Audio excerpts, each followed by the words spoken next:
Hi everyone, 495 টাকাকে 2:4:5 অনুপাতে ভাগ করলে বৃহত্তম ও ক্ষুদ্রতম অংশের পার্থক্য কত টাকা হবে?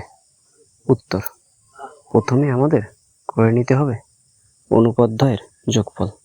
অনুপাতগুলো হলো 2:4:5, সুতরাং 2:4:5 এটা যোগ করলে যোগফল হবে 11।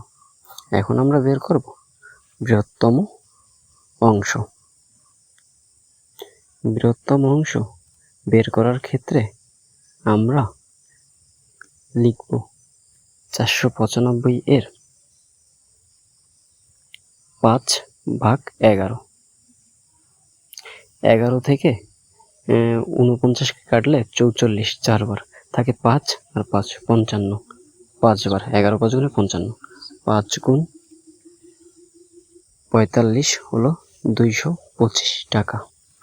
এখন আমরা বের করব ক্ষুদ্রতম অংশ। ক্ষুদ্রতম অংশ বের করার ক্ষেত্রে 495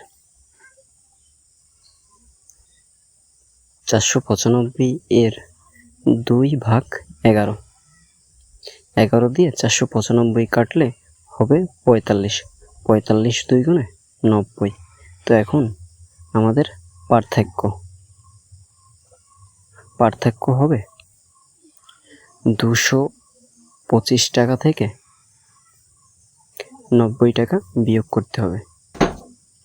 225 থেকে 90 টাকা বিয়োগ করলে হবে 0 আছে কত হলে 5 হবে, 5, 9 আছে কত হলে 12 হবে, 3, হাতে আমার 1 আছে কত হলে 2 হবে, 135 টাকা। তো সুতরাং বৃহত্তম অঙ্ক থেকে ক্ষুদ্রতম অঙ্ক বাদ দিলে হয়